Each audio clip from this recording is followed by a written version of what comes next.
In this month's episode, we introduce long-time author and editor for Hadean Press, Brian Johnson, discussing several of his published texts from Naming the Heavens, his translation of the Planetary Orisons of the Summa Sacre Magica, his translation of Testament of Solomon Recension C, one of the precursors of the grimoire tradition, and his translation of excerpts from the Biblioteca Medicea Laurenziana, manuscript Plut 89, supplement 38, titled Necromancy in the Medici Library.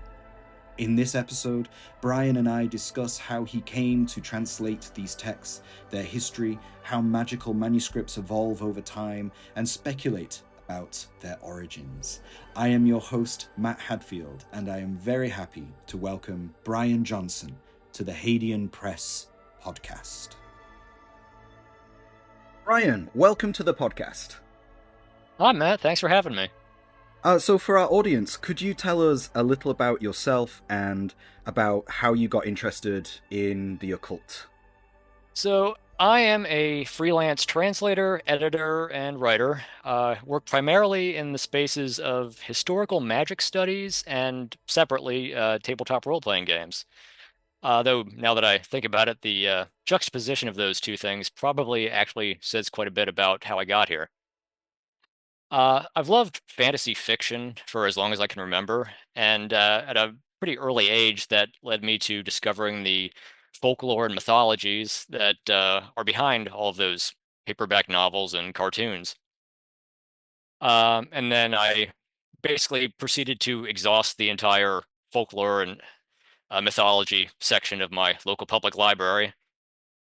But that pattern has basically just continued for my whole life. I'm fascinated with learning where ideas and beliefs come from, how cultural traditions are constructed. It's why I ended up majoring in anthropology in college. As for magic and the occult specifically, those always seemed to pretty naturally follow any minimally in-depth exploration of spiritual beliefs or folk knowledge. One culture's religion or medicine is often another's sorcery, or even the same culture's sorcery in a different century. Uh, so looking at them from the outside with a certain degree of cultural relativism, I gradually came to the view that all of these cosmologies, different frameworks for thinking about how reality works, whether they're characterized as religions or sciences or magic, are just differently limited attempts at describing the essentially indescribable experience of existence. Uh, and at that point, it's not a huge leap to treating magical practices, either historical ones or contemporary, as valid modes of interacting with that experience, which are just as worthy of investigation as their more theoretical beliefs that inform them. Of course, all of this is just my reflecting after the fact on a lifetime of experiences and decisions that kind of just happened to me without any real sense of a bigger picture or a particular direction that I was heading in. So I very well might think about it differently in another 40 years from now. So, Brian, I'd like to start today's interview on your work from Hadean Press with your pamphlet Naming the Heavens from our Guides to the Underworld series. It has, up until the upcoming publication of Dr. Stephen Skinner's translation of the Summa Sacra Magica, been the only easily available in depth translation of any part of this hugely important text.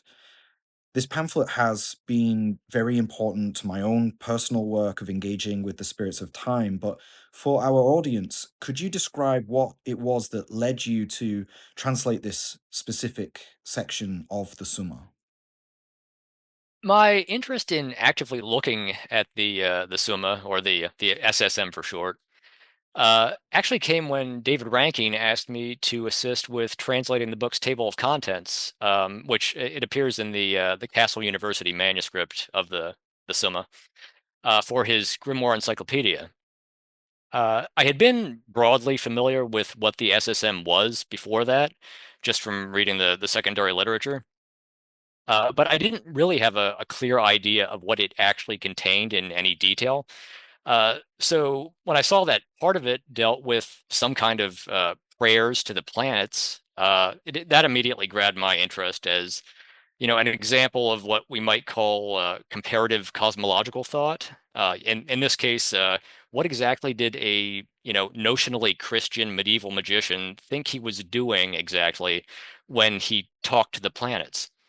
Um, and then upon actually starting to read those prayers, I found that they kind of tied together a whole scheme of cosmological naming, different names for the planets in each zodiac sign, each season, names of the days of the week in each season, and then changing depending on whether it's day or night.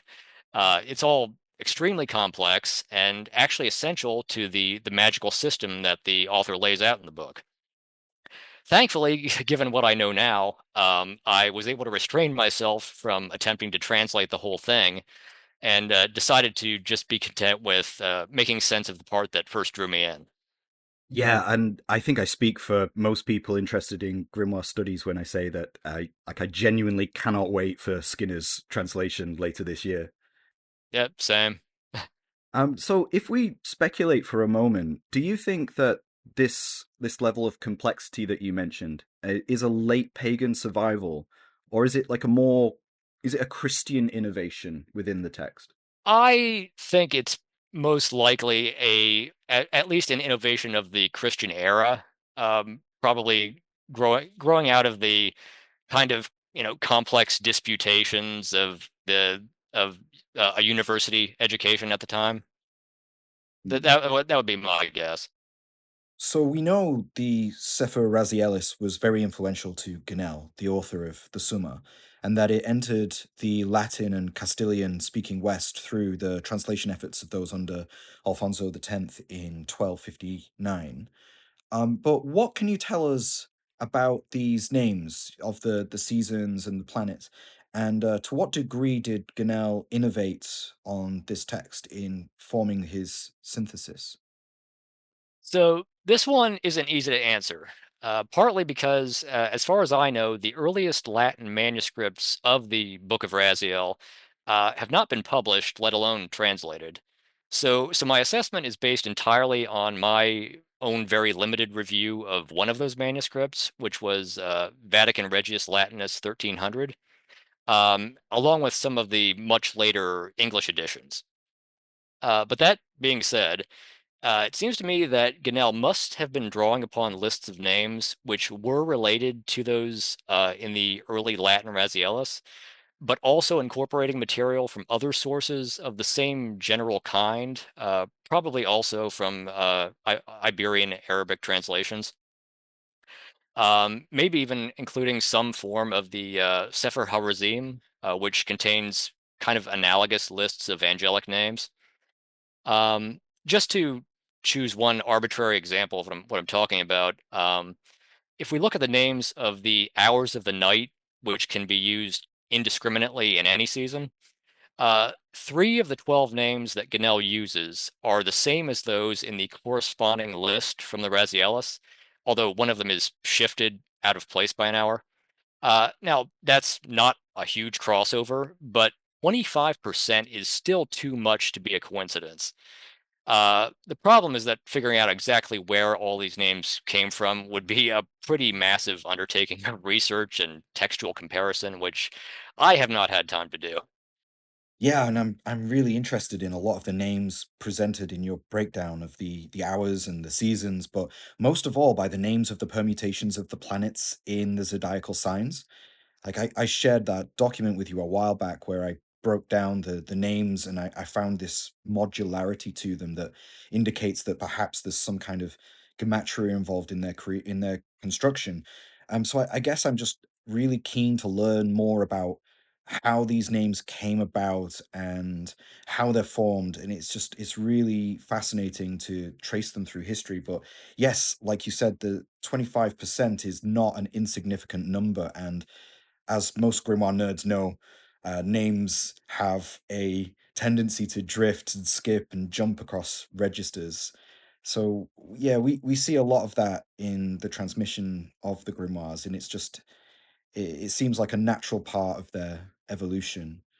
So while the specific names found here get switched around and changed over time, it's the same technique in the SSM that we find in later texts, like say the Heptameron, where we find the very similar lists of names of the seasons, of the day, and of the night.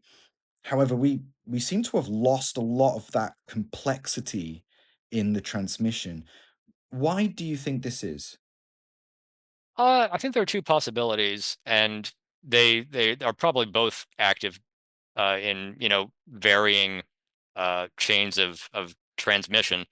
One is people simply finding that it's not necessary in their experience of the practice. Um, and the other is what's probably more typical of the entire grimoire tradition, which is people copying the parts that they personally need and leaving out the parts that they already know and don't need a mnemonic for, and then other people picking up their notes and thinking it's the entire system. Yeah, we see a lot of that, don't we? Yeah, that makes sense. That makes sense. Yeah, going back to the Skinner's translation of the Summa, though, it's very exciting to find out exactly the whole broader picture in which these names of the seasons and the days and the hours are embedded within. So yeah, really excited for this. In many ways, the manner magic is being undertaken here is in this part of the Summa is strikingly similar to Byzantine magic, such as what's found, say, in the Hygromantia, the precursor to the more well-known genre of the Key of Solomon. And this is especially noticeable in the way the orations to the planets are structured within the Summa. For instance, the planets have a named spirit. They involve the Aristotelian elements and astrological concepts. Even pagan names, pagan god names, such as like Diana, is given for the moon, as well as the recitation of sequences of nomina barbara. Although we have second-hand descriptions of texts, there are little to no earlier surviving textual examples of such magical documents that describe this incredibly complex model of reality.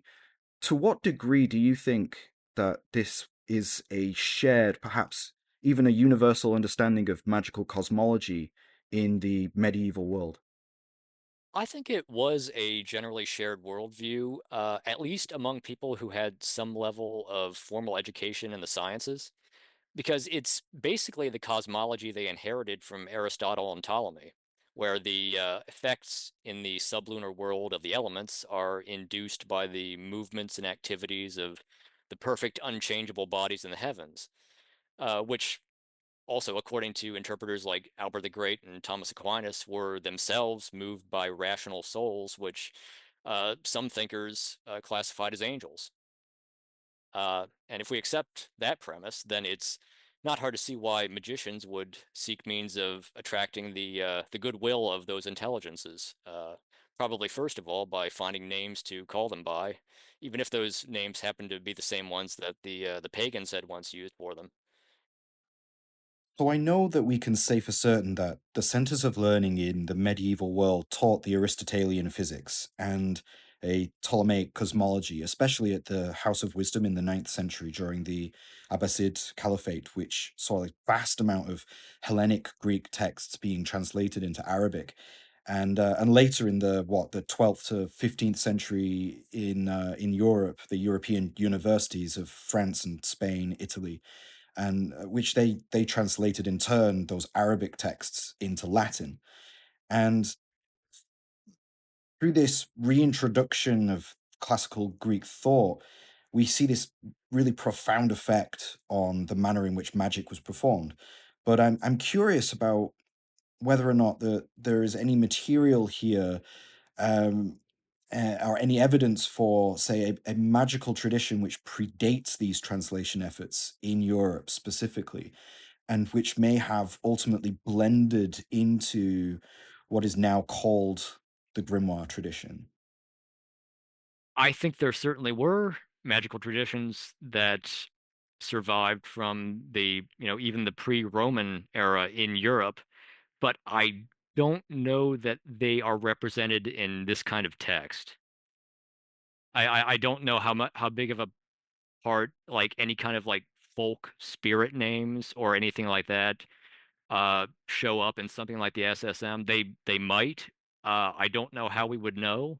Yeah, I'm really fascinated in the idea that perhaps there is some kind of influence going on there that these translations were coming in and then they've somehow potentially blended with or mixed in with other magical traditions that may have survived from, like you said, all the way back from pre-Roman, Hellenic Egypt in on the European continent before this translation effort really picks up again. So yeah, I think it's really interesting specifically because we have so little evidence of magical practices in Europe that predate what, the 12th century. Yeah, that's probably fair to say. Yeah, like there's like a textual gap um that and the texts that we do have are, say, like the Coptic manuscripts or like the later books of that you find in like the Greek magical papyri. But the style of magic is, while there may be some kind of similarities in the philosophy of them, the way that they're executed, like the Aristotelian cosmos, etc. There's something that's just so uniquely different about them compared to this later, very book based, yeah, highly refined astrological magic that we see in Ganel and later on throughout Europe. So yeah, I was just curious about your thoughts. On that count, I think part of it could even be due to at the Carolingian court, there was a fairly major effort at educational reform. I'm forgetting the name of the cleric who was largely responsible for that, but um, I think that really could have set off a might be too much to call it a revolution, but a major change in the way that the way that knowledge was structured and transmitted um, is the best way I can think to put it. And that's going to trickle down into every area of learning, including magic. So I mean that could have something to do with why a medieval grimoire looks similar, but at the same time very different from like the Egyptian magical papyri. Cool. Yeah, I think that's an interesting area that deserves a bit more extra study, or we should look into that a bit more. Yeah. So let's go back in time then, to around the 5th century of the Common Era, where we find your next text, which is considered to be the progenitor of really the entire edifice of Solomonic magic, the Testament of Solomon. What was it that drew you to translating this really fascinating document? So if I recall correctly, and keep in mind this was over 6 years ago now, uh, at the time I was very interested in trying to trace the textual transmission and evolution of various spirit names. And I believe I first encountered a reference to Recension C of the Testament of Solomon in Jake Stratton-Kent's Pandemonium. And I can't remember at this point precisely what the context was or why I then felt compelled to go searching for it. But I found that it only existed in an untranslated Greek edition. And at that point, some combination of curiosity, boredom, maybe a perverse desire to do something with the Greek I learned in college, just made me start hacking away at it. This was actually back when I was a archaeological field technician, and I had a lot of long weekends in hotel rooms to work on something like this. Nice, nice. Yeah, Jake's Pandemonium is an absolute benchmark in the study of spirits. Highly recommended if you don't have it already. Yeah, I know. I was also definitely really interested in Recension C due to the inclusion of names, the names of the four kings: Oriens, Memon, Paimon, Egin, etc. There are also a handful of spirits that people will recognize from very modern grimoires as well, such as the Ars Goetia. Um, their natures and offices are very different at this point in history, though. But it's quite amazing how these specific spirits have survived and evolved through the manuscript tradition. It is. Again, uh, you mentioned the significant changes into how some of them are described, which again, I think that can, in some cases, probably be chalked up to copyists' mistakes. But at the same time, different practitioners have very different experiences of these individuals. So, could you describe something of the Testament to our listeners, and what is it that makes it distinct from the other recensions? What is unique about your translation of Recension C? Okay, the Testament of Solomon is a narrative which exists in a number of different textual variants, dating back to the fourth century and earlier. They're written as King Solomon's first person account of how the Archangel Michael gave him a magic ring that would allow him to compel the obedience of demons. This is after Solomon had prayed for help with curing one of the laborers working on the temple in Jerusalem, who was apparently suffering from a demonically induced illness. Solomon uses the ring to summon a veritable parade of demons, and he learns each one's name, what sort of illnesses or other disasters it inflicts upon humanity, and by what angel or other means each one can be thwarted. And he then subsequently puts them to work, basically helping build the temple. Long story short, everything's going great until the epilogue, where we learn that Solomon was eventually tempted into making sacrifices to the gods of one of his wives, and hence lost God's grace. So he says he wrote the Testament as basically a kind of atonement slash warning to posterity. Now, Recension C differs from most other versions of the narrative in that about halfway through chapter 10, one of the demons, to avoid being tortured by Solomon's ring, literally writes him what looks like a medieval Liber Spiritum.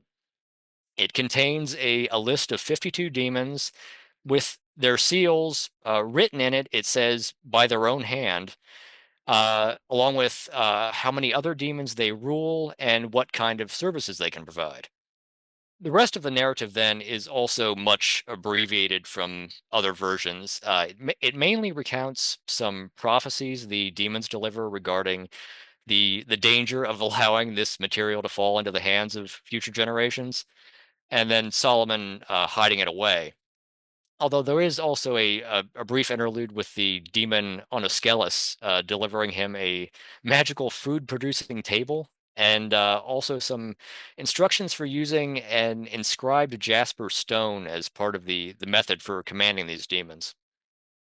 As a narrative, is this text prescriptive?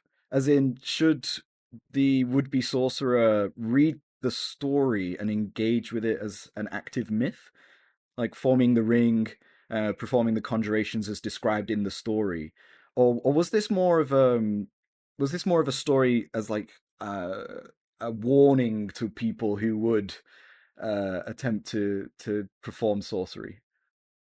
Realistically, and I think this applies to both versions of the Testament, I don't think it's actually a warning.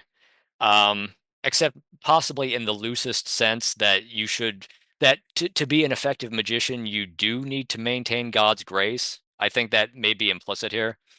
But no, I think in both cases, these are explicit instructions for how to deal with demons that are causing you problems. So historically, how did this document form? It's far older than the extant textual evidence, which is what 15th century.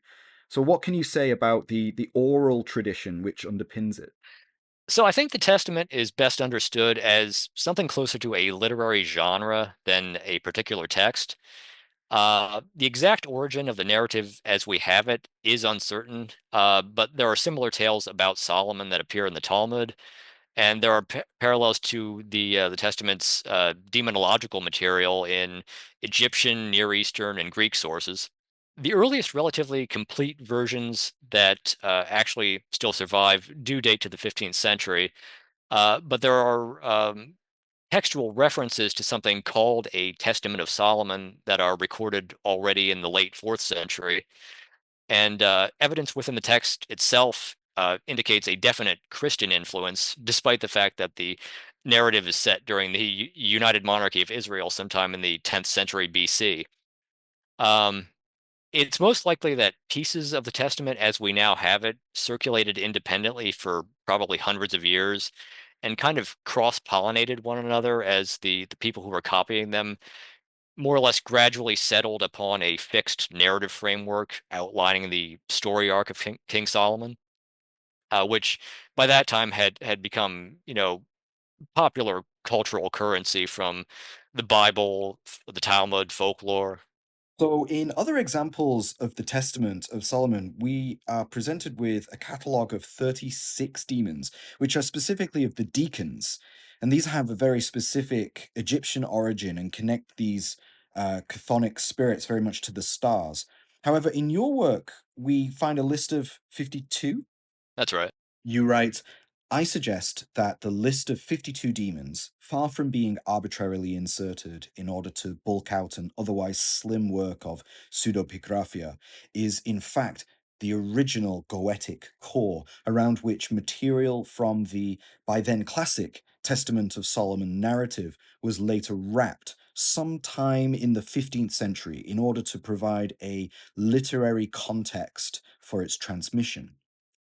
Could you elaborate and expand further on this?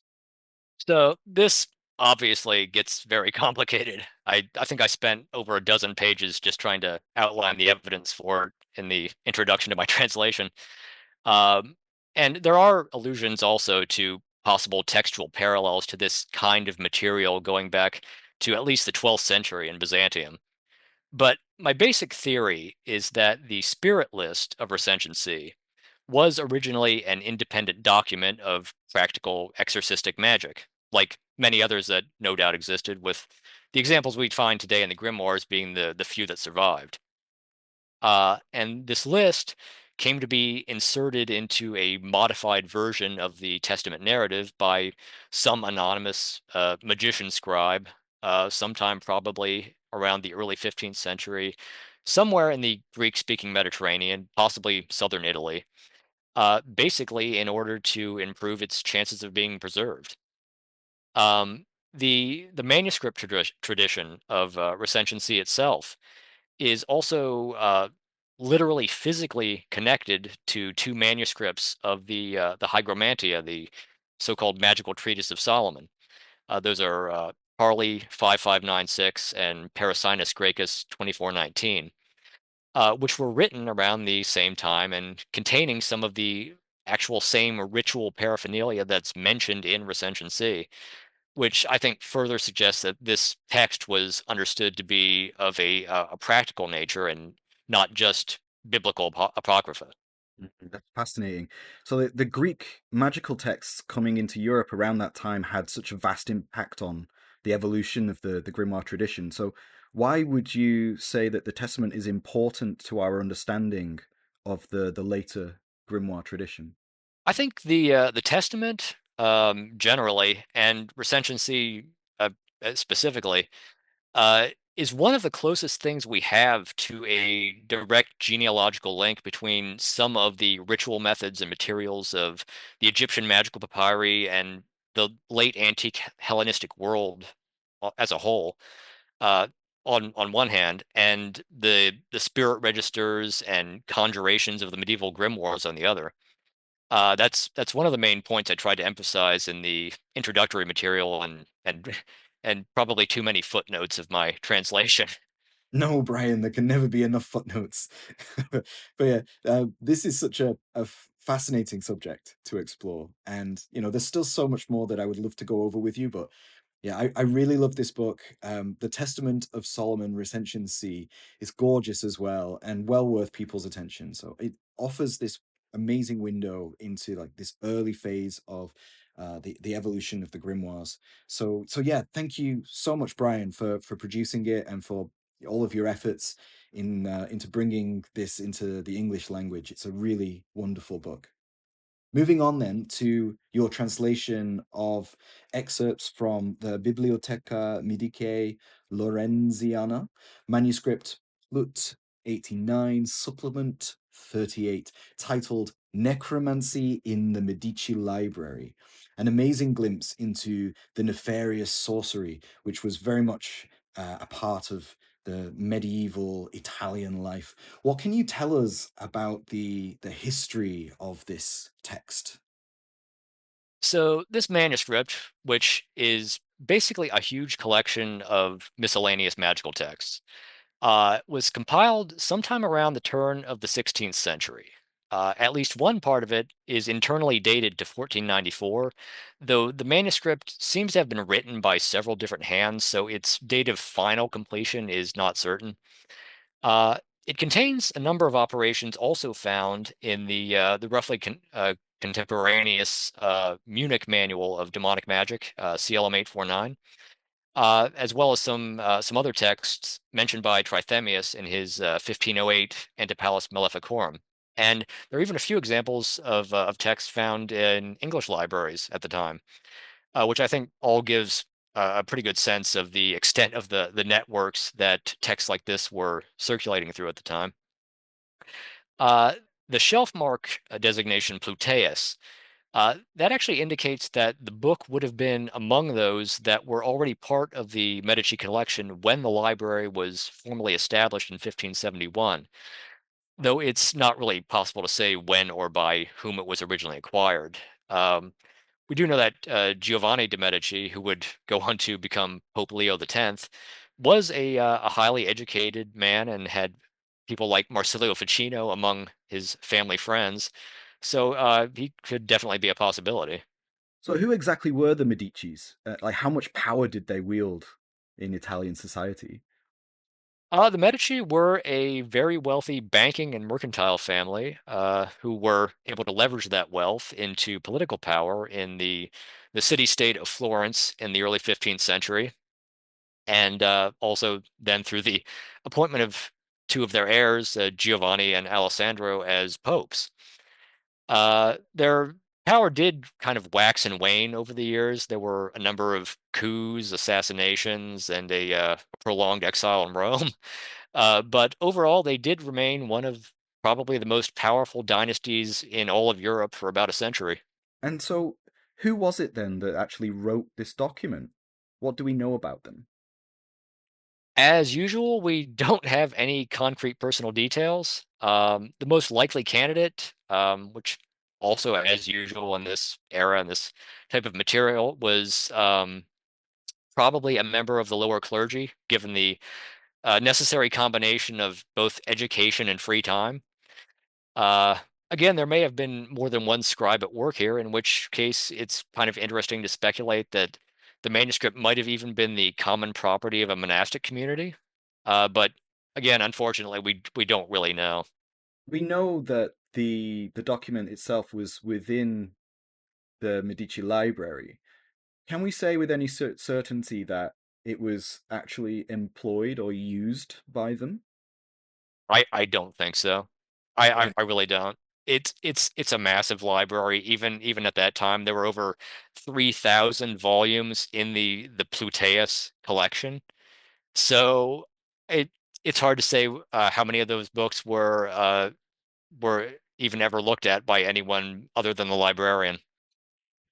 It's a shame, really, because all of this conjures such a vivid image of necromancy being used in political machinations, assassinations, and power grabs, like you mentioned, which were so common during this period of Italian history. And yes, some of the content of the book as well is really dark. Some of the materia involved, for instance.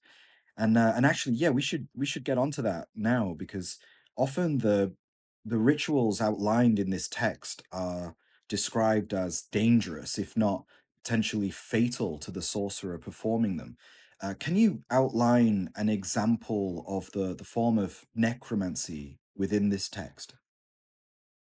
Sure.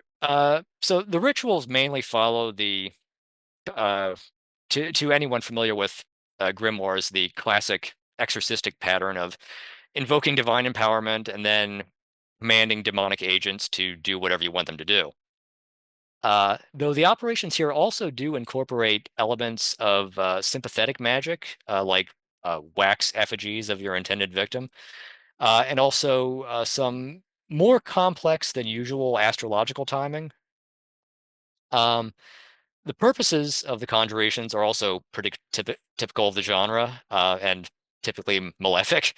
There are the, coercive sex spells, psychological attack spells, though some are more neutral, like the potentially fatal one you mentioned, which is to actually acquire a cloak of invisibility. It's the first spell that you list in the text, right? Yes, that's the first one I excerpted. Yeah. It's usually the first spirit of a catalog provides invisibility to the operator. So I was just curious about that at one point. I had not even thought of that. In fact, the texts as I include them in my translation are in the order that they appear in the text. And basically that is just the chunk of text that I decided to excerpt, both because it appeared to be by the same scribe and was all thematically somewhat related. But in that operation, uh, basically it directs the magician to go through the usual period of purification, and then when the moon is waxing on a Wednesday, first you draw this complex circle featuring the names of several demons, which is illustrated in the manuscript, and then follows the invocation and conjuration. Then, when the demons arrive, you'll actually exchange the garment you're wearing for the cloak that they give you. Uh, but then 3 days later, you have to come back to the same location and reclaim your garment and incinerate it. Otherwise, you will somehow die 7 days later. And this is just my opinion, but I do get a really strong vibe. And, this actually, now that I think about it, kind of reminds me of your speculation about native European folklore kind of seeping into the grimoires. But this really does give me a vibe of the kind of lethal mischief and gift exchange that we get in a lot of fairy folklore, which I think is very interesting here. It really does have something of that essence to it, doesn't it? There's also a very strong down at the crossroads vibe going on with this spell that I really like. And some of the spells in the Munich manuscript and even in the Hygromantia, like the evocation to the Lady of the Mountains comes to mind. You have to give her a pine cone, I think, and honey. So there's like that, like you said, that gift exchange. And yeah, I'm really fascinated by this sorcery, which seems to predate, how do I say, the more highly structured cosmological sorts of magic that you find in a lot of the other grimoires, like we mentioned earlier with the Summa.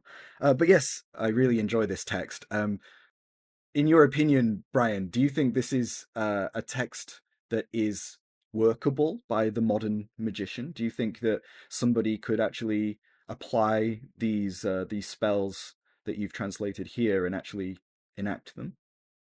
I mean, in practical terms, I don't see why not. I mean, there are no especially difficult to acquire materia. I mean, if in one case you may have to get some dove blood on your hands if that's something that makes you uncomfortable, but many grimoires do call for small animal sacrifice.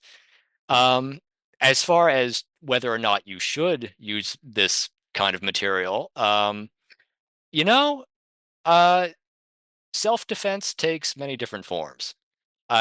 Before I get myself in legal trouble, I will stop there. Yeah, good, good. Yeah. Oh, all right. Well, thank you so much for coming on to the podcast today, Brian, and talking about your various books and pamphlets through Hadean Press. It's been really amazing having the chance to finally get to talk to you. Is there anything that you're currently obsessed with or working on at the moment that you'd like to share with the audience? I do have a number of projects, both solo and collaborative, that will be featuring my translations. And all are at kind of various nebulous stages of pre-publication right now. But one that I can talk about might be of interest is a short treatise on stellar talismans, written in the early 15th century by the Italian physician and university lecturer Giorgio Anselmi, who is probably actually more well known for his writing on music theory. That looking at that coming out early next year, hopefully. But given present company, I think I probably would be remiss not to mention that I've also just completed what is probably the first English translation of Cecco d'Ascoli's commentary on the Sphere Mundi of Johannes de Sacrobosco, which is going to feature some historical and bibliographic background research by one Matt Hadfield. Yeah, thank you, Brian, so much. You have helped me greatly with this translation effort, a text which was banned and burned by the Inquisition alongside Cecco d'Ascoli himself on the very day of this recording, September the 16th in 1327. Cecco's comment predates the previously mentioned Summa Sacre Magica, it being written some 19 years after Cecco's death. My goal then has been to attempt as best as I can to reconstruct something of Cecco's library from the sources that he cites, many of which are part of the Arabic Pseudo Hermetica. And yeah, so many of which now today have been lost or the titles have been changed. Yeah, so we go way more into that in the text itself, but yeah, in his comment, Keko describes a form of astrological necromancy, which includes perhaps the earliest ever mention of the four kings, which he connects to the cardinal signs of the zodiac. And I think it really shines a light on where many of the underlying concepts found within the later grimoires originate from. So yeah, work on this project continues, but all things going well. I hope to have it completed by hopefully by the end of the year. And then yeah, thank you, Brian, so much for being such a boss and agreeing to help me with it. Absolutely, I had a lot of fun working on it. But yes, but thank you again, Brian, for coming on. You've been a really amazing guest, and I'm really glad that I got this chance to speak to you. Hey, thank you for having me. It's my pleasure. That was Brian Johnson, translator and editor of Naming the Heavens, Testament of Solomon Recension C, and Necromancy in the Medici Library. I have been a big fan of Brian's work since he published his translation of the Testament back in 2019, not only because of the quality of his work, but also because he is so interested in many of the same areas of grimoire studies as myself. Brian has a very sharp eye for detail and an excellent understanding, not only of the material itself, but of the surrounding historical background which clothes these enigmatic texts. I really enjoyed our discussion about the manner in which information itself became codified, as well as exploring the hints and clues of a pre-Christian, pre-Aristotelian magical undercurrent to the grimoires through passages and spells which resemble something of fairy lore, as well as generally just unpacking the history and the context of these amazing magical documents.